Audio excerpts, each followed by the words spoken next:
Chers téléspectateurs de BBN, bonjour. Le monde entier célèbre le musée ce 14 novembre. Pour marquer ce jour, nous avons fait un tour à l'Institut régional supérieur des beaux-arts de la culture et de la communication pour découvrir le musée de la musique de Parakou. André Malraux disait que le musée est l'un des lieux qui donne la haute idée de l'homme. Et justement, pour avoir cette haute idée, nous sommes avec le docteur Julien Achadé, à qui déjà nous présentons nos civilités. Bonjour docteur. Bonjour. Vous êtes le promoteur du musée de la musique de Parakou. Alors, que devons-nous découvrir dans ce musée? Merci. Avant de découvrir le musée, c'est peut-être de dire un mot d'abord sur les raisons qui ont poussé à la création du musée. Et en termes de raisons, autres comme vocation à tous les musées, c'est de collecter, c'est d'exposer, c'est aussi de garder pour les générations actuelles et futures le patrimoine, pour que le patrimoine ne disparaisse pas. Et donc c'est ce qui nous a conduit, ayant constaté que sur le plan musical, surtout en parlant de musique traditionnelle, qu'un certain nombre de valeurs disparaissent et qu'on s'était donné pour mission, s'était assigné comme devoir de collecter tout ce qui disparaissait, de pouvoir sauver ce qui pouvait l'être pour le garder à des fins de contemplation, d'abord de sauvegarde et de contemplation. Nous allons démarrer cette découverte avec le premier instrument que voici. Oui, bon, en termes de présentation, disons, c'est une exposition que nous avons montée ensemble avec l'EPA, qui est l'école du patrimoine africain, qui est basée à Porto-Novo. C'est une école régionale avec en partenariat avec 14 autres pays. Et ce sont des professionnels du domaine. C'est avec donc l'EPA que nous avons monté l'exposé que nous avons ici, intitulé Musique du Bénin d'hier à aujourd'hui, quel avenir?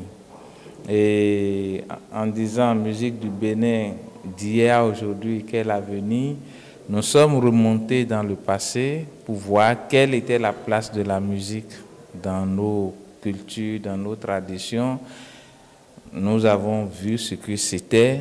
Nous avons également essayé de voir aujourd'hui qu'est-ce qu'on en fait pour constater que ces musiques sont dans un état de délabrement et de décrépitude. C'est le patrimoine immatériel, hein, quand on dit de décrépitude, c'est que les pratiquants, les détenteurs de l'authenticité de ces musiques-là sont en train de disparaître comme peau de chagrin et rien n'est fait pour les entretenir. Voilà pourquoi, si on fait aujourd'hui l'état des lieux, voilà ce qu'on va constater. Et c'est pour ça, en nous projetant un peu dans l'avenir, on s'est dit, qu'est-ce que nous, à notre niveau, nous pouvons faire pour préserver un tant soit peu ce qui a constitué la richesse de ces musiques-là pour les générations futures. Ce sont ces raisons qui nous ont amenés à la création de ce musée. D'accord. Nous allons démarrer la découverte avec le premier instrument. Ici, ce ne sont pas des objets d'art comme d'autres. Il s'agit d'un musée de la musique. Et lorsqu'on parle de musée de la musique, la spécificité ici, lorsque vous allez dans les autres musées, vous voyez des pavillons réservés à la musique. Vous pouvez voir un pavillon, par exemple, où il y a quelques objets de musique. Ici, la vocation du musée est la musique. On parle des instruments de musique et derrière chaque instrument de musique, quels sont les rythmes qu'on peut jouer avec ces instruments de musique? Quel est l'historique qu'il y a derrière chaque instrument de musique? Quels sont les interdits liés à chaque instrument de musique? Quelles sont les familles qui peuvent jouer qui peut danser tel ou tel rythme, qui peut ne pas danser. Est-ce que ces rythmes qu'on peut jouer ou danser requièrent parfois des rituels spécifiques? Donc c'est l'ensemble de tout ça. Et en termes, donc voilà un peu, nous avons parcouru le Bénin pour faire un échantillonnage. Bon, nous on a collecté les instruments, les rythmes à travers tout le Bénin, mais compte tenu de la petitesse des locaux qui nous accueillent, nous avons dû faire juste un échantillonnage qu'on a exposé. Sinon, nous disposons de beaucoup de musique, de beaucoup d'instruments, de beaucoup d'autres choses, d'accoutrements liés à la musique. Mais comme notre salle est exiguë, on a juste fait un échantillonnage, comme je le disais. Ça, c'est les masques Guélédé, qui ne sont pas en exposition en réalité. Nous les avons sortis parce qu'on a rencontré un monsieur, un Béninois, un compatriote qui a été de passage ici avec ses enfants et il nous a fait le témoignage que son papa était un danseur de Guélédé. Il est venu en vacances avec ses enfants nés en Espagne qui avaient les yeux écarquillés, qui ont ouvert de gros yeux. Qu'est-ce que c'est que le Guélédé? Comment ça se fait? Bon, comme on avait des masques dans la réserve, nous les avons sortis spécifiquement. Voilà pourquoi les masques sont encore là. Soit dit en passant que la danse Guélédé est une danse inscrite au patrimoine de l'humanité par l'UNESCO. Donc c'est un genre oral et qui est souvent subdivisé en 3 parties. Il y a la première partie qui concerne tout le monde, qu'on appelle le Bolodjo en pays Yoruba. Quand le Bolodjo, on a fini d'exécuter le Bolodjo, il y a le masque, les danseurs qui portent le masque femelle appelé TTD, on les voit qui sortent. Et ensuite, nous avons ceux qui portent le masque mâle, qu'on appelle effet, qui viennent clôturer la soirée. Soit dit en passant, notre brave Zénab, qui est une chanteuse béninoise que j'admire par ailleurs, elle fait la promotion de la première partie de la danse Guélédé qu'on appelle le Bolodjo à travers ses rythmes. D'accord. Et dites-nous, quand est-ce qu'on porte ces genres de masques? On porte les masques Guélédé à l'occasion des manifestations, à l'occasion de la sortie, de l'exécution de la danse de Guélédé. Et bon, on peut danser le Guélédé à des occasions festives. C'est une danse vraiment festive. Mais à l'origine, le Guélédé même, c'est pour magnifier la femme. Dans l'esprit dans la culture yoruba, le Guélédé est fait pour magnifier la femme.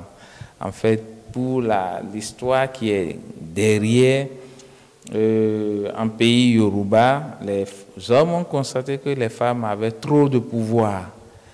Et à un moment donné, ils se sont organisés pour dire, nous n'allons pas continuer de nous faire écraser par les femmes.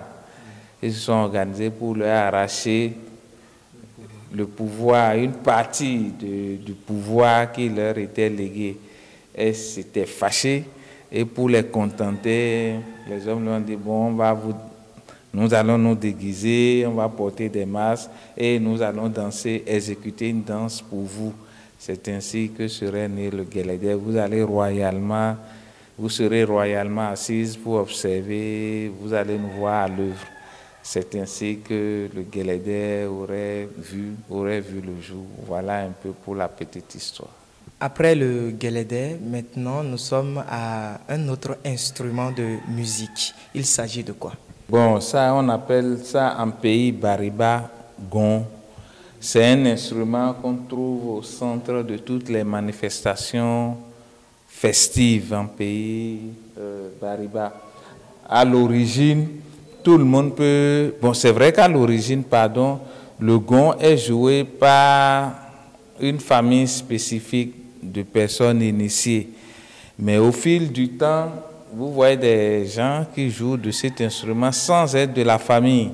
C'est-à-dire sans être de la lignée de ceux qui sont appelés à jouer cet instrument. Et qu'est-ce qui peut expliquer cela? Non, c'est juste l'engouement. c'est aussi juste les rétributions pécuniaires qu'ils peuvent en retirer. Parce qu'en le jouant, il arrive que, bon, voilà, on vous donne de l'argent. Ou si vous exécutez une danse avec, en exécutant bien, les gens vous couvrent de présents. Bon, ça ne laisse personne indifférent. Cet instrument de musique appelé gong en milieu bâtonum a plusieurs rythmes ou un seul rythme? Non, on peut jouer plusieurs rythmes avec. Et même au-delà des rythmes, par exemple, lorsqu'il y a des annonces à faire dans le village, tout ce qui peut permettre d'attirer l'attention, on sort le gong. Voilà, c'est pas seulement, ou si vous voulez un autre rythme dans lequel on peut trouver, il y a même le teke, il y a le kiaru. En tout cas, c'est un instrument au centre de beaucoup de danses en milieu bâton. Donc, si je comprends bien, à chaque rythme correspond un message. Oui, il y a des rythmes spécifiques parfois qu'on joue. Lorsqu'on doit jouer, il y a des instruments qui vont avec, il y a des chants qui vont avec, il y a des pas spécifiques de danse qui vont avec, ce qui fait justement la particularité de ce rythme. Il y a des rituels aussi parfois qui vont avec. Donc on ne se lève pas parce que j'ai un tambour, je le prends pour jouer n'importe quel rythme. C'est pas cela. D'un instrument, passons à un autre. Cet instrument, en pays Yoruba, on l'appelle Sigu. En pays Yoruba, en général, Sigu. Et en pays Batonou, on l'appelle Kenu. C'est un ensemble de 4 morceaux de bois de tailles différentes et d'essences différentes. Les essences ne sont pas les mêmes. Bon, donc, en fonction de la taille et de l'essence de l'arbre qu'on a coupé, quand on finit de les faire sécher, de les disposer comme ils sont, lorsqu'on joue, ces instruments donnent différents sons. Et on harmonise d'abord, on les dispose de façon à avoir un son bien harmonisé et ça nous permet de jouer. Bon, à l'origine, il faut dire que cet instrument se jouait exclusivement et se joue encore jusqu'à nos jours exclusivement au chant.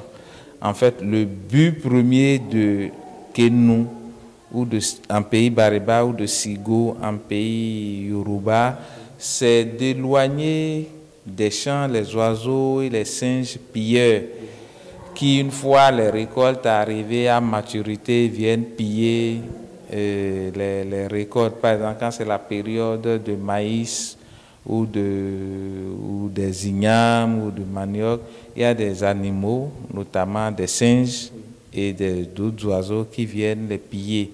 Alors donc, quand ces animaux sentent la présence d'un homme à travers ces jeux-là, à travers cet instrument, ils prennent la fuite, ils ne viennent plus. Donc, c'était ça exclusivement.